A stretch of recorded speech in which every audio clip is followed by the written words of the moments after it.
9ഓളം തവണ ഈ നാദാവൃത്തി നമ്മൾ സംസാരിച്ചൊരു വിഷയമാണത്. അള്ളാഹുവിൽ വിശ്വസിക്കുക എന്ന് പറഞ്ഞാൽ ആകാശവും ഭൂമിയും പഠിച്ചത് അള്ളയാണെന്ന് പറഞ്ഞാൽ അള്ളാഹുവിൽ വിശ്വാസാവൂല. അബൂജഹൽ അള്ളാഹുവിൽ വിശ്വസിച്ചിട്ടില്ല, അള്ളാഹ് ഉണ്ട് എന്ന് പറഞ്ഞിരുന്നു. അള്ളാഹു ഉണ്ട് എന്ന് പറഞ്ഞുകൊണ്ട് അള്ളാഹുവിൽ വിശ്വസിച്ച ആളാവൂല. സുബ്ഹാനല്ലാഹ്. ക്രിസ്തുമതം ഉണ്ട് എന്ന് ഞാൻ പറഞ്ഞാൽ ഞാൻ ക്രിസ്തുമതത്തിൽ വിശ്വസിച്ചവനാവോ? ഇല്ല. അതേപോലെ ഹിന്ദുമതമുണ്ട് എന്ന് ഞാൻ പറഞ്ഞാൽ, അല്ലെങ്കിൽ ഹിന്ദുമതമുണ്ടെന്ന് ഞാൻ സമ്മതിച്ചാൽ അതുകൊണ്ട് ഞാൻ ഹിന്ദുമതം വിശ്വസിച്ചവനാവോ? ഇല്ല. ഒരു ഹിന്ദു ഇസ്ലാം മതം ഉണ്ട് എന്ന് പറഞ്ഞാൽ ഇസ്ലാം ഒന്ന് വിശ്വസിച്ചവനാവോ? ഇല്ല.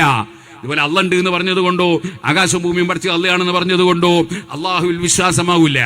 അള്ളാഹുവിൽ വിശ്വാസമാകണമെങ്കിൽ ലാ ഇലാഹ ഇല്ലല്ലാഹ് മുഹമ്മദുർ റസൂലുള്ളാഹ്, ആ വിശ്വാസം വേണം. അത് അബൂജഹലിനുണ്ടായിട്ടില്ല.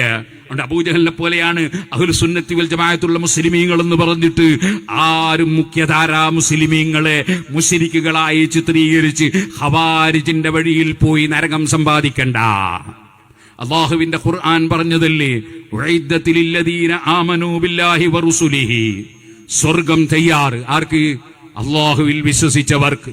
വറുസുലിഹി, അല്ലാഹുവിന്റെ മുർസലീങ്ങളിൽ വിശ്വസിച്ചവർക്ക് സ്വർഗം തയ്യാർ. ഇവിടെ വന്ന് പ്രസംഗിച്ച മുജാഹിദിന്റെ മൗലവി പറഞ്ഞ പോലെയാണെങ്കിൽ അബൂജഹലിന് സ്വർഗം കൊടുക്കേണ്ടി വരും.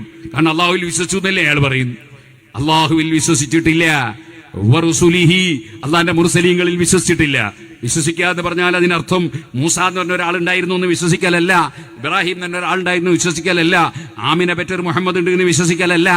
മുഹമ്മദ് നബി സല്ലല്ലാഹു അള്ളാഹുവിന്റെ റസൂലാണെന്ന് വിശ്വസിക്കണം. ആ റസൂലുള്ള കൊണ്ടുവന്നതെല്ലാം സത്യമാണെന്ന് വിശ്വസിക്കണം. അപ്പോഴേ സ്വർഗം കിട്ടുള്ളൂ. അതാണ് ഉഇദ്ദത്തിൽ ലദീന ആമനൂ ബില്ലാഹി വറസൂലിഹി. ഖുർആൻ വ്യക്തമായി സൂറത്തുൽ ഹദീദിൽ പറഞ്ഞൊരു കാര്യമാണ്. അത് മുമ്പ് ഒരുപാട് ആയത്തുകൾ ഉദ്ധരിച്ച് നമ്മൾ മുമ്പ് വിശദീകരിച്ചതാണ്. പക്ഷെ ഇപ്പോഴും ആ വിവരക്കേട് പല സ്ഥലത്ത് പോയി വിളമ്പുന്നുണ്ട്.